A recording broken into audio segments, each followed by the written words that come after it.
تبارك الذي نزل الفرقان على عبده ليكون للعالمين نذيرا.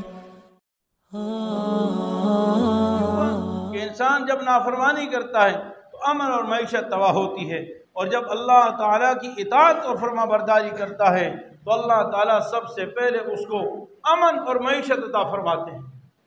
امن اور معیشت انسان کے اپنے اعمال سے ملتا ہے. میرے عزیز بھائیوں، ہم لاکھ سمجھیں کہ سود میں ہماری کامیابی ہے اور سود کے بغیر ہم نہیں چل سکتے، ہو نہیں سکتا.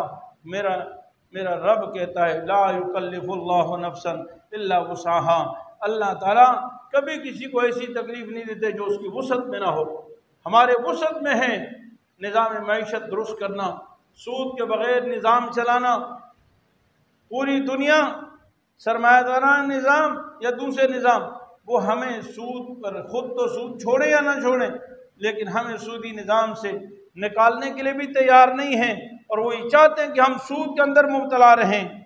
وجہ یہ کہ اس نظام کے اندر سودی نظام میں غلامی ہے، اور وہ ہمیں غلام بنا کر رہنا چاہتے ہیں کہ ہم ان کے غلام رہیں، ہم ان کے محتاط رہیں.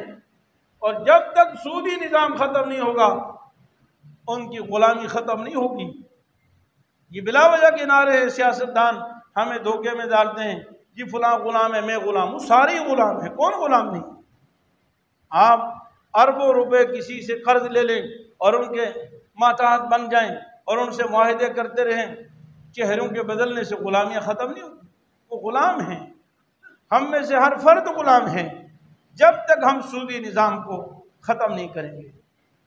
یہ چیلنج ہے. آپ کے YouTube چینل کو سبسکرائب کیجئے اور ان کے تازہ بیانات کے ذریعے اپنی علمی، اصلاحی اور فکری آبیاری کرتے رہیے. جزاکم اللہ.